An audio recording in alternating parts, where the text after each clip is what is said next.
Une rencontre, une connexion inexplicable, des séparations, des retrouvailles et la conviction d'être destinés l'un à l'autre. Et si ce que tu prends pour la preuve d'un lien exceptionnel était ce qui devrait justement t'alerter? Les flammes jumelles désignent l'idée qu'une âme aurait été séparée en deux avant de s'incarner. Chacun chercherait alors sa moitié et leur rencontre provoquerait une relation aussi intense que douloureuse, faite de séparation, de retrouvailles et d'un profond éveil spirituel. Dans le récit des flammes jumelles, un moment est présenté comme particulièrement déterminant, la fameuse rupture. Celui qui s'éloigne, c'est le runner, tandis que celui qui reste dans l'attente, c'est le chaser. Cette séparation peut durer des mois, voire des années, mais elle est présentée comme une étape nécessaire du parcours où chacun doit évoluer de son côté. Puis vient le retour, présenté comme inéluctable. Il conduirait à une réunion décrite comme divine et profondément fusionnelle. Celle-ci ne pourrait avoir lieu que lorsque les deux seraient pleinement éveillés et enfin prêts à vivre leur union. Alors d'où vient ce concept? Il ne provient pas des grandes traditions spirituelles. Le concept s'inscrit d'abord dans le terreau de l'occultisme et de la théosophie à la fin du XIXe siècle, avec notamment Helena Blavatsky, qui diffuse des notions comme la réincarnation, le karma, l'évolution de l'âme et les mondes invisibles. Au début du XXe siècle, ces idées se prolongent dans différents courants ésotériques et métaphysiques, avec notamment la notion de polarité ou d'âme spirituellement liée. À partir des années 60-70, le New Age réassemble et popularise ces croyances.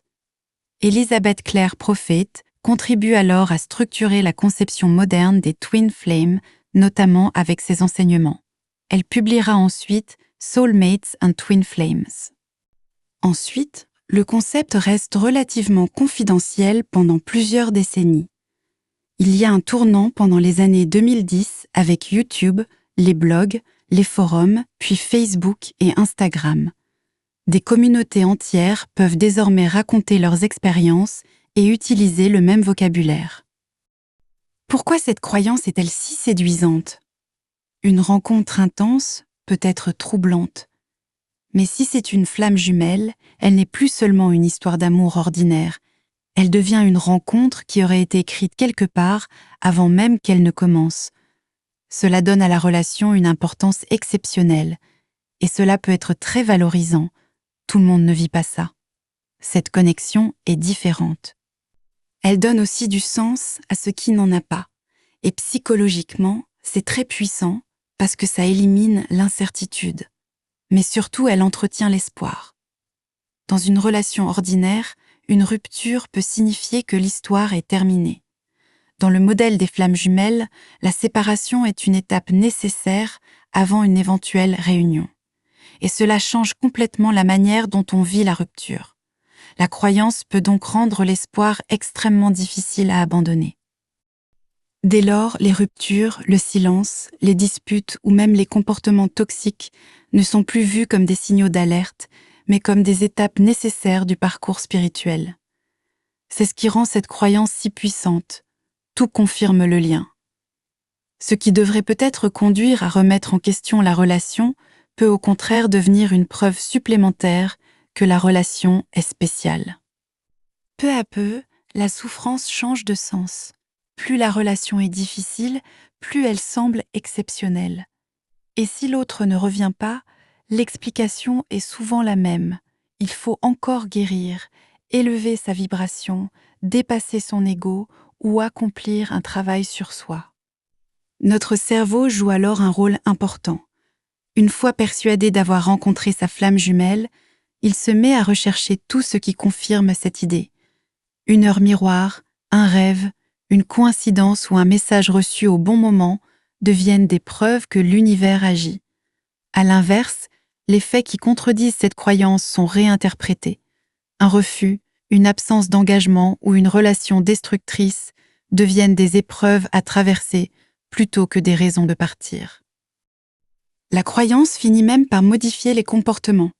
Certaines personnes n'osent plus reconstruire leur vie, refusent de nouvelles rencontres ou restent émotionnellement disponibles pendant des années, persuadées que leur réunion est inévitable. Plus on investit du temps, plus il devient difficile de renoncer. Après des mois ou des années d'attente, on préfère croire que la réunion est imminente plutôt que d'accepter que l'histoire est peut-être terminée. C'est un mécanisme bien connu. Plus on a investi dans une croyance, plus il devient coûteux psychologiquement de la remettre en question. Le risque est alors de rester enfermé dans une relation de dépendance, de justifier des comportements inacceptables ou de passer à côté de relations équilibrées en attendant une personne qui ne reviendra peut-être jamais. Une autre conséquence plus profonde est que le processus de deuil d'une relation ne peut pas se faire. Et c'est là que le mécanisme devient plus troublant. Il y a quelque chose de malsain, sans que cela soit nécessairement conscient, lorsque la souffrance de l'autre est alimentée en entretenant l'espoir.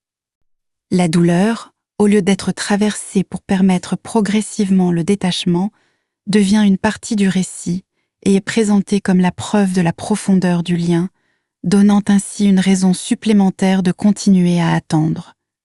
La relation n'a jamais vraiment le droit de se clôturer.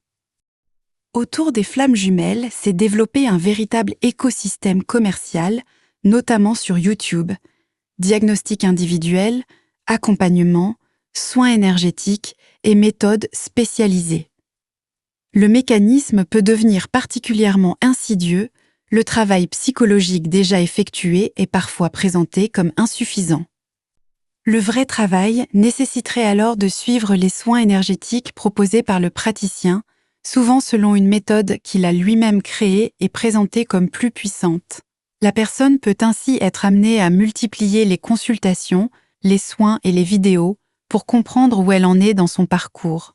La croyance devient alors un marché et l'attente de la réunion peut entretenir une forme de dépendance envers ceux qui prétendent en détenir les clés. Une relation n'est pas plus profonde parce qu'elle fait souffrir. Elle n'est pas plus spirituelle parce qu'elle est chaotique. Une relation saine se reconnaît avant tout au respect, à la réciprocité, à la sécurité émotionnelle et à la liberté qu'elle laisse à chacun. Parfois, ce qui nous retient n'est pas un lien divin, c'est simplement une histoire que l'on se raconte et à laquelle on croit.